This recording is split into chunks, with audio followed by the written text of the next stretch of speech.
Scorpio, happy day, y'all. I don't know about y'all, but Mercury is kicking my motherfucking ass this week. Kicking my ass. But that is not what we're here for. I missed your day yesterday. Wednesdays will now be your day, Scorpio, to come and get all of your juicy guidance and advice from me, Mona. If you're new here, welcome. I'm not... Sit down and act like you've been here the whole time, okay, friend? You'll get to know me through this reading. But anyway, y'all, I took a poll on TikTok, and you guys said you want a 7-day forecast, so that is what we're doing. We're taking a look to see, Scorpio, what is in store for you for the week ahead. So do take what resonates, leave what doesn't. And if Mercury is whooping your motherfucking ass, friend, is because it just switched signs. I believe it just moved into Virgo, but hang in there, y'all. It's almost over. It is almost over. Let's get into it. So, over the course of the week ahead, Scorpio, you could be met with some new opportunities or some new options, some new desires, some new passions, some new goals. Take it as resonates. But for some of you where you've kind of already been just looking at the world around you, thinking about all of the things that you've done thus far, or how you feel about your life at the present moment, the week ahead may bring some opportunities for you to like really kind of pinpoint what your next move is or your next move needs to be.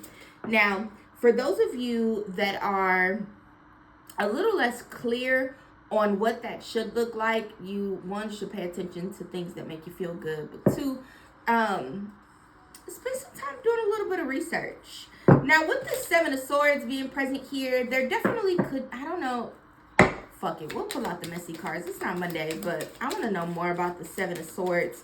You could get caught up in a lie here over the course of the next 7 days, or over the course of the next 7 days, you could find out about some sort of a lie that was told to you, or a trap that someone is trying to set to slip you up here. To be completely fucking honest with you, Scorpio, there's also some opportunity here for this trap, whatever this is, where like somebody is trying to lie to you, or in some sort of shape, form, or fashion manipulate you into giving them some money or some attention, some time.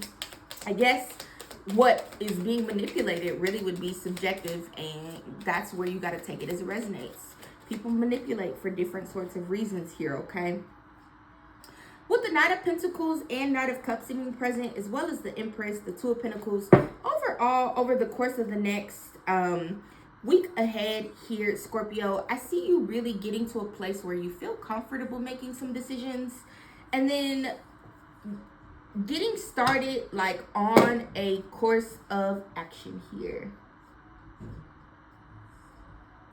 I'm hot, y'all. It is 95 degrees here in Memphis. That is not including the heat index, and they just keep saying that there is a heat wave. I don't know. And then I'm on the second floor of the house, so it's a little ghetto up here. It's not. It's a brand new house. It's not ghetto, but for whatever reason, when it's super, super hot outside, it's super hot in the office, and so I'm hot. This looks like a week of growth, a week of opportunities. Some things are going to come in for you here over the course of the week ahead, Scorpio, that are going to add value to your life. I'm getting a lot about value here. So we have next month, or in the next 1 to 3 months, and then neglecting your value. Like I said, talking about value, not advocating for yourself, not using your skills, or trying or underestimating your abilities. Some of you really do need to take a look at all of the areas of your life, whether it's your career, your finances, or your love life, and ask yourself, am I in the relationship that I feel that I deserve based on what I have to offer and based on who I am as a person? Am I receiving the amount of pay that I would like to receive in my life based on my skills, my capabilities, and the years of experience that I have? And then just in your personal life in general, am I happy, or am I at least 70% of the time doing things that bring me joy or add value to my life? If your answer to any of those questions this week, Scorpio, is no, well, baby, then you need to figure out what you need to do next to make some changes don't second guess yourself. I feel like it's time for you to move beyond that and get very decisive about what happens next for you.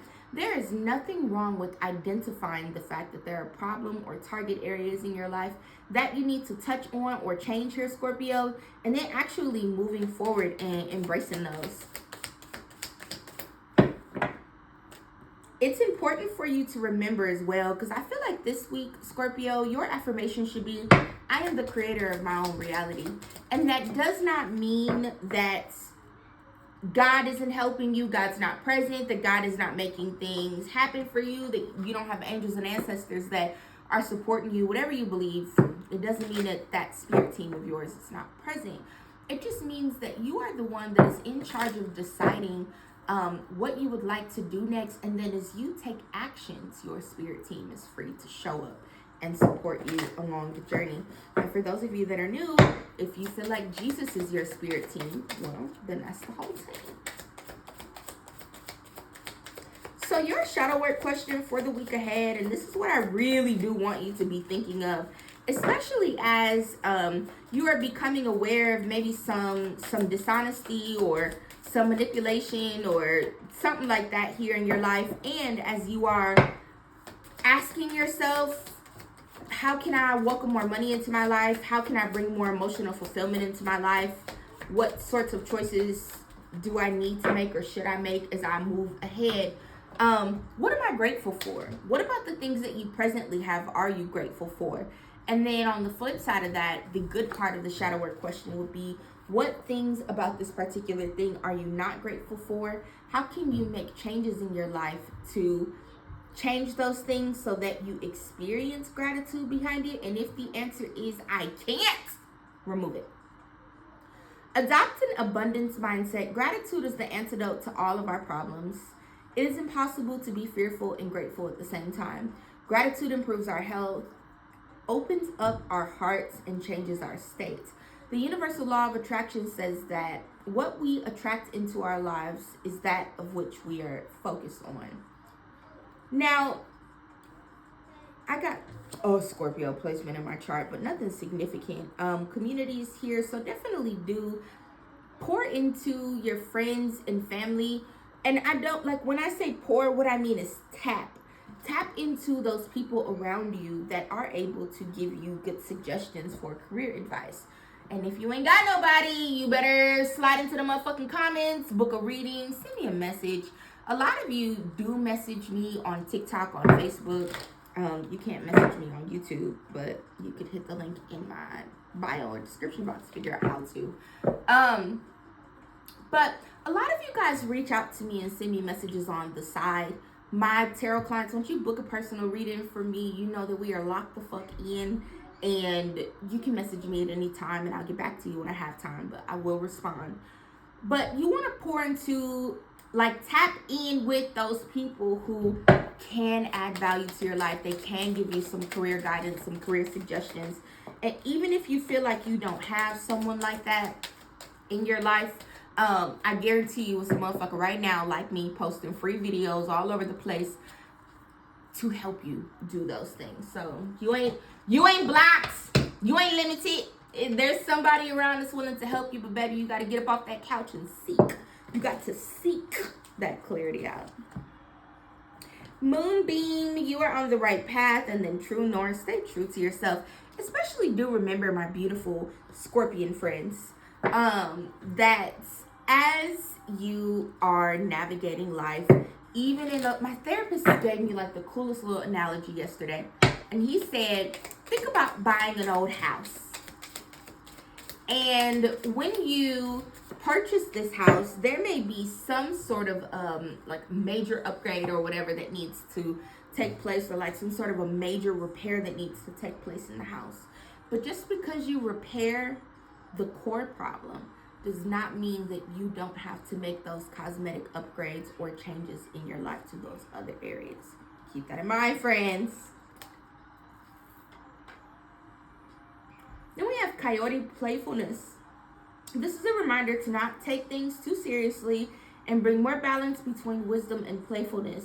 You might need to lighten up about a matter that has been on your mind for a while. someone needs to book a reading, and go ahead and book it, because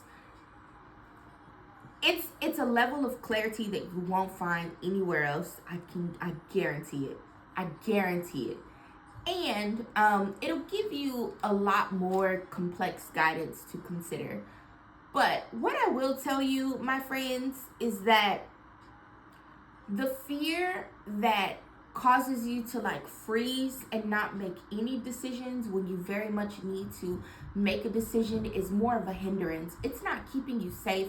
It's not preventing you from failing. In fact, it's fueling failure, because staying stuck and stagnant in a situation where you're not finding satisfaction, you're being used, where you are struggling with your finances, you're juggling to pay your bills, when in all actuality, all you need to do is just say, fuck you, fear, and apply for the job, or fuck you, imposter syndrome, and start the podcast, or fuck you, mom, that time you told me I wasn't gonna ever be shit when I was in the 3rd grade, and launch the business and do it anyway. That is what I have, my beautiful Scorpion friends. Please do come back another day. Tap in with your other readings, y'all. I read all the damn time, and if no matter when you come across those readings, there's always some tidbits of guidance there that can be helpful to you. So tap in with that. I'm well over my 10-minute time frame. That is what I have, Scorpio. Lay bye.